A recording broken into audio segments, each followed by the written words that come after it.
మీరు రేవంత్ రెడ్డి అసెంబ్లీ సాక్షిగా ఎంత పచ్చి అబద్ధాలు మాట్లాడిండు అనడానికి నేను సాక్ష్యాధారాలతో సహా చూపిస్తా ఉన్నాను.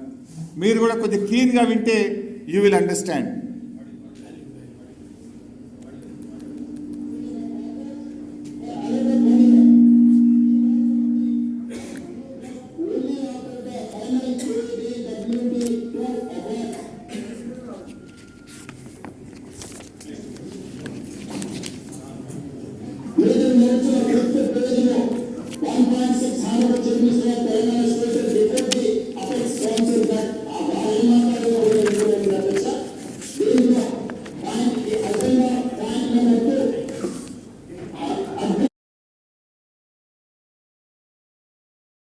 తీసుకుంటే కేసీఆర్ గారు నల్లగొండలో గర్జిస్తే తోక ముడిచి మళ్ళీ ప్రాజెక్టులు వెనక్కి తీసుకుంటున్నామని అసెంబ్లీలో తీర్మానం చేశారు.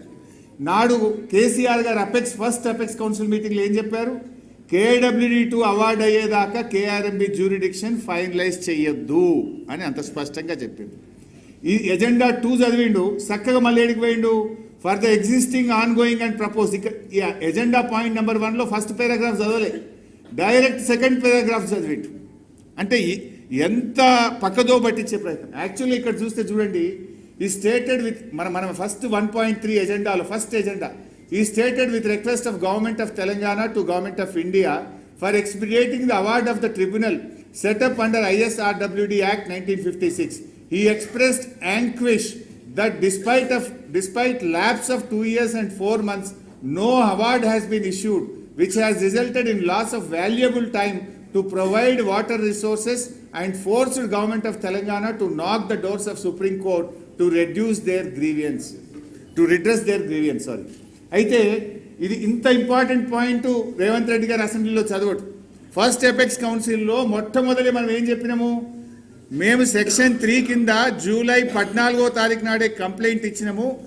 ఆ కంప్లైంట్ను ఏడాదిలోగా పరిష్కరించాలి, ట్రిబ్యునల్ ఫామ్ చేయాలి, లేదంటే మీరు ట్రిబ్యునల్ ఫామ్ చేయాలి. కానీ మీరు చేయకపోవడం వల్ల మేము సుప్రీంకోర్టుకు పోవాల్సి వచ్చింది అని తెలంగాణ ఆ మీటింగ్లో చాలా స్పష్టంగా చెప్పింది.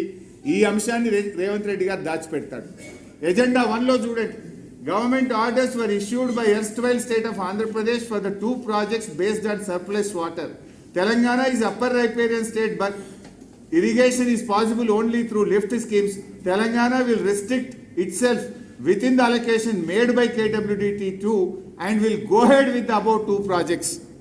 KWD2 అవార్డు ఎప్పుడు వచ్చినా సరే మేము పాలమూరు ఎత్తిపోతల పథకాన్ని, దిండి ఎత్తిపోతల పథకాన్ని కొనసాగిస్తాము అని స్పష్టంగా ఫస్ట్ పారాగ్రాఫ్లో కేసీఆర్ గారు ఆ రోజు మీటింగ్లో చెప్పారు. కానీ అది చెప్పకుండా for the existing on going KCR గారు వ్యూహాత్మకంగా ఈ పాలమూరు ఎత్తిపోతల్ని, దిండిని కొనసాగిస్తాము, మీరు ఆపద్దు అనే ఉద్దేశంతో గోదావరి కృష్ణలో ఉన్న ఎక్సెస్ వాటర్ని ఎట్లా వాడుకోవాలో కూర్చొని మాట్లాడదామన్నాడు. ఆంధ్రప్రదేశ్కి ఇయ్యలే, వాళ్ళని తీసుకోమనలే, మన ఇద్దరం కూర్చొని మాట్లాడుకొని ఆ సముద్రంలో కలిసి నీళ్ళని how best we can utilize అనేది మాట్లాడుకుందాము అన్నాడు. దానికంటే ముందేమన్నాడు? పాలమూరు ఎత్తిపోతలను, దిండిని మేము తప్పకుండా కొనసాగిస్తాము అని చాలా స్పష్టంగా చెప్తే ఈ పారాగ్రాఫ్ ఫస్ట్ పారాగ్రాఫ్ చదవకుండా సెకండ్ చదువుతాడు. డైరెక్ట్ ఈ దీనికి పోయిండు, తర్వాత దీనికి వచ్చిండు. అంటే ఒక సీనియారిటీ లేకుండా మాట్లాడతాడు. అట్లే ఎజెండా 3 చూడండి, agreed for installation of telemetry in major projects, agreed to keep joint team comprising engineers of both states in all the projects for monitoring. మొన్న ఈ మధ్య మాట్లాడుతున్న ఉత్తమ్ మేమే టెలిమెట్రీ పెట్టమన్నాం, మేమేందో టెలిమెట్రీ. కేసీఆర్ గారు 2016లోనే టెలిమెట్రీ పెట్టాలి, అందులో 2 రాష్ట్రాలకు చెందిన ఇంజనీర్లు ఉండాలని ఇగో ఎజెండా 3లో ఆ రోజే కేసీఆర్ గారు ఒప్పిస్తే ఈయన ఇయ్యాలేందో కొత్తగా మాట్లాడుతున్నాడు. 2016లోనే టెలిమెట్రీ పెట్టించాడు కేసీఆర్ గారు. కేసీఆర్ గారు చాలా స్పష్టంగా పాలమూరు, దిండి కొనసాగిస్తాము అని తేల్చి చెప్పిండు. కేసీఆర్ గారు మా ISRWD Act 1956 ప్రకారంగా ఎందుకు ట్రిబ్యునల్ వేయలేదు, వెంటనే వెయ్యండి, మీరు వేయకపోవడం వల్ల సుప్రీంకోర్టుకు పోయినామని ఇంత స్పష్టంగా ఫస్ట్ ఎపెక్స్ కౌన్సిల్ మీటింగ్లో చెప్తే వీటన్నిటినీ దాచి ఓన్లీ సగం పారాగ్రాఫ్ మాత్రమే ఇక్కడ చదివిండు. ఇది రేవంత్ రెడ్డి నిన్న శాసనసభను ఏ రకంగా తప్పుదో పట్టించడానికి సాక్ష్యాలతో సహా నేను చూపిస్తా ఉన్నాను.